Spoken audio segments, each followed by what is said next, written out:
আলহামদুলিল্লাহ। কোথায় বিয়ে হচ্ছে এটা আপনাদেরকে দেখাইছি প্রিয় দর্শক। বিয়ে অনুষ্ঠানও দেখিয়েছি, কিন্তু যেটা আকর্ষণীয় যে খাওয়া দাওয়ার অনুষ্ঠান এটা দেখাবো না, এটা কেমন করে হয় এটা তো দেখাতেই হবে। এই জন্যই যেখানে খাওয়া দাওয়ার আয়োজন করা হয়েছে সে জায়গাটাও প্রিয় দর্শকদের একটু দেখানোর ইচ্ছা প্রকাশ করছি। এখানে সুন্দরভাবে রাজকীয়ভাবে চেয়ার টেবিল সাজানো হয়েছে। এখানে বুফে টাইপের খাবার আয়োজন।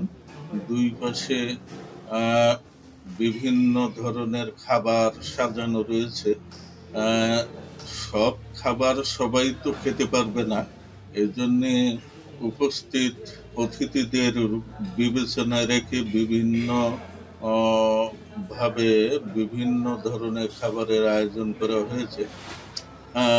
এখানে যার যার মতো পাশে রক্ষিত প্লেট নিয়ে তাদের পছন্দের খাবার প্লেটে নিয়ে পাশে পানির গিলাস, অন্যান্য ড্রিঙ্কস রয়েছে, সেটা সঙ্গে নিয়ে টেবিলে বসে অথবা মাঠে যে টেবিল চেয়ার দেওয়া আছে সেখানেও যে খাওয়ার ব্যবস্থা করতে পারবে, খাইতে পারবে।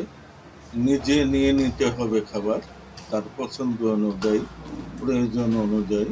আসলে অসাধারণ একটা ব্যবস্থা, আমার তো খুব ভালো লাগছে।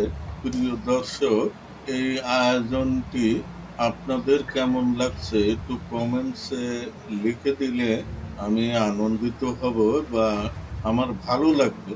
এই যে কষ্ট করে ভিডিওটা করছি এটা আমার সার্থক মনে হবে, সার্থকতা আসবে আর কি। যাই হোক, প্রিয় দর্শক, ঘুরে ঘুরে দেখাচ্ছি।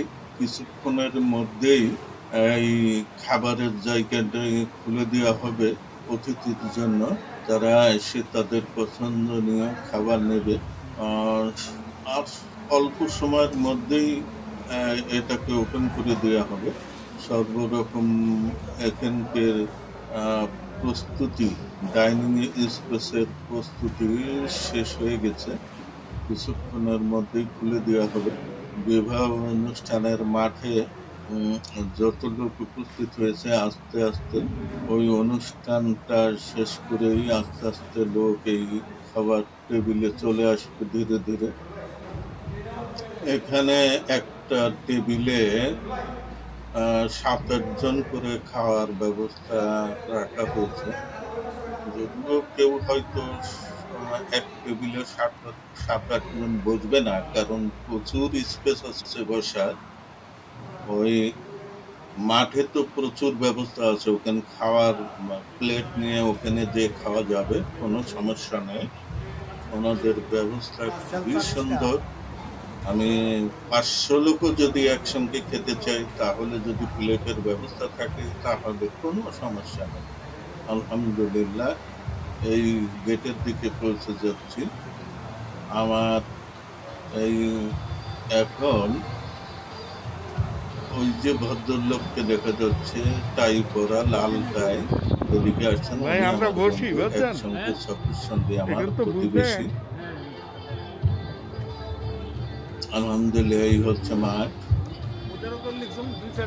এই পর্বে সবাইকে সালাম জানাইয়া আসসালামু আলাইকুম আমরা বিদায় গ্রহণ করছি। ইনশাআল্লাহ আগামী পর্বে আবার দেখা হবে। সবাইকে লাইক, কমেন্ট, শেয়ার করার অনুরোধ রইল।